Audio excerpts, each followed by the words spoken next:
सारे बलों के लोग, पैरामिलिट्री फोर्सेस के लोग, मैं कौन कौन से बल थे ये मैं नहीं कहूँगी क्योंकि फिर मैं किसी अधिकारी को कटघरे में खड़ा कर दूंगी। सारे पैरामिलिट्री फोर्सेस के लोग, सभी पुलिस बलों के लोग, सभी पैरा सैन्य बलों के लोग अपने जूते उतार के बाहर और जय राम लला करते हुए मत्था टेक रहे थे। वो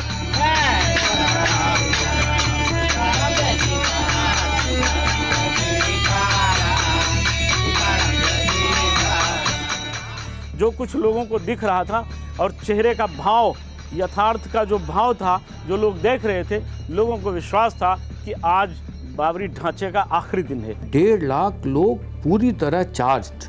1.5 लाख, उसमें वो कोई साधु संत नहीं थे, न ही वो कोई सभा सुनने आए थे, सब कुछ करने के लिए आए थे। पहला गुंबद धीरे धीरे टूटा, उसके बाद के सारे गुंबद बहुत तेज गिरे कि आप सोच नहीं सकते। मतलब कोई भी इस देश की कोई ऐसी टेक्निक नहीं थी कि उस जैसी बिल्डिंग को इतनी जल्दी से गिरा देती। दूसरे गुंबद पर आए, उसे तोड़ने लगे।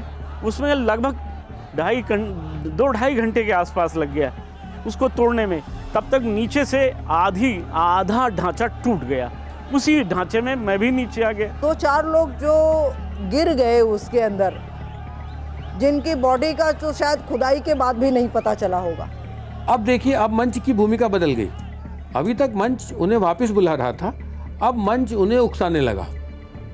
जो कार सेवक प्रसाद न लिए हों वो भी जाके ले लें, यानी जो पीछे के कार सेवक हैं वो भी जाएं और मंदिर से एक ईंट उठा के ले आएं। ईंट को वो प्रसाद कह रहे थे। एक एक कार सेवक, एक एक कार्य करने वाले लोहा के राड पकड़े, इसे तर तूर करके लेके चल दिए। जो 10 आदमी लगने पर लोहा के लाए, पूरा चारों तरफ से बाउंड्री रहा, इतना मोटा मोटा लोहा के। और सब जनता अपने आप बिना कोई कटर के, बिना तोड़ने लोहा तोड़ के उठा ले गए। जब तीसरा गुंबद गिरा तो तीसरा गुंबद गिरा है शायद 4:45 के आसपास। और उस समय जब तीसरा गुंबद गिरा, जिसके बारे में बहुत से लोग कह रहे थे कि लगा दिया गया विस्फोटक और गिर गया, विस्फोटक वगैरह कुछ नहीं। धड़ाम से जब वो गिरा है, मैं आज गंगा के किनारे भी जब उसका स्मरण करती हूँ तो मेरे को बस एक रामायण की चौपाई याद आती है, कबर सुकान कठिन जगमाही, जो ना होए ताक तुम पाही। बीच का गर्भगृह जो गुंबद था वो लगभग 4:45 या 5 बजे के आसपास गिरा। 5 बजे पूरा का पूरा ढांचा जमीन पर था। उसको इतना बेहतरीन मैदान कर दिया था उस 80 फीट के गड्ढे को कि आप सोच नहीं सकते हैं कि यहाँ ऐसा भी हो सकता था। बाबरी मस्जिद पूरी की पूरी गिर गई, लेकिन उसके तीनों गुंबद इंटैक्ट थे। बाद में इन लोगों ने पूरी ताकत लगा के उन गुंबदों को, नीचे बहुत गहरी खाई थी, ढकेला नीचे, तो वो तीनों गुंबद बाहर बाद में चले गए। बात प्रधानमंत्री जी से हुई, उन्होंने कहा भाई अब तो सब गिर गया, बचा तो है नहीं कुछ, अब तो हट जाओ सब लोग वहां से, अब तो कुछ नहीं बचा। भारत सरकार ने, प्रधानमंत्री नरसिम्हा राव ने इस बात को इंश्योर किया कि जो ढांचा गिरा है वहाँ का मलबा साफ हो जाए, जमीन समतल हो जाए, रामलला की मूर्ति को स्थापित कर दिया जाए और एक मेकशिफ्ट अस्थायी मंदिर बना दिया जाए, ताकि अब जो कुछ भी होगा वो स्टेटस को होगा। तो वहाँ रामलला सामने बिठा दिए गए थे। मलबा लगभग खत्म सा हो गया था क्योंकि लोग एक एक ईंट उठा के ले गए थे। ये देवराहा बाबा ने अशोक सिंघल जी को कहा था कि बच्चा लोग एक एक ईंट उठा के ले जाएंगे। वाणी से व्यक्त करने के लिए सामान्य घटनाएं होती हैं और जो अलौकिक घटनाएं होती हैं ना, वो अनिर्वचनीय होती हैं, उनके लिए शब्द छोटे पड़ जाते हैं जी।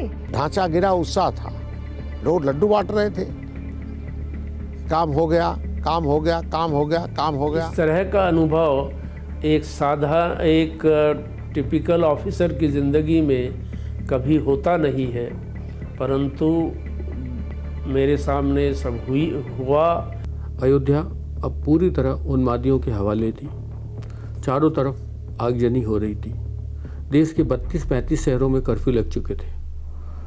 हम जिस रास्ते से आ रहे थे उसमें तमाम मुस्लिम बस्तियों के मकान जले हुए थे। मस्जिद को शहीद कर दी गई और मोहल्ले मोहल्ले में तूफान बरपा शुरू हो गया।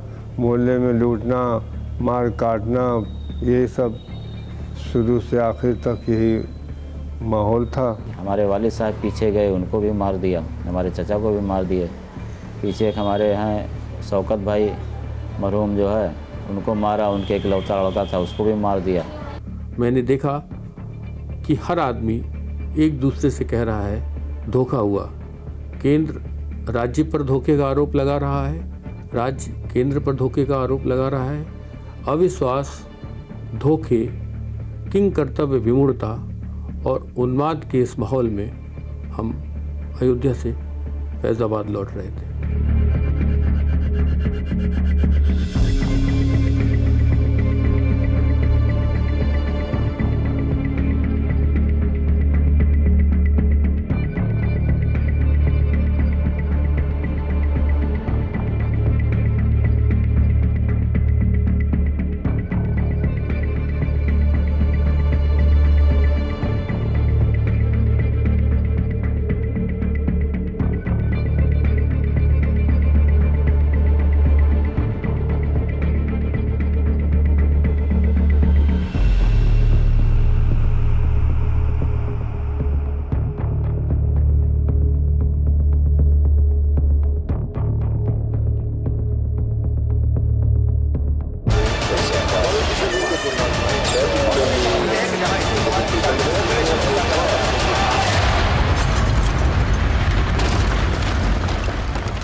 परवाह देश की, सोमवार से शुक्रवार रात 10 बजे TV9 भारतवर्ष पर।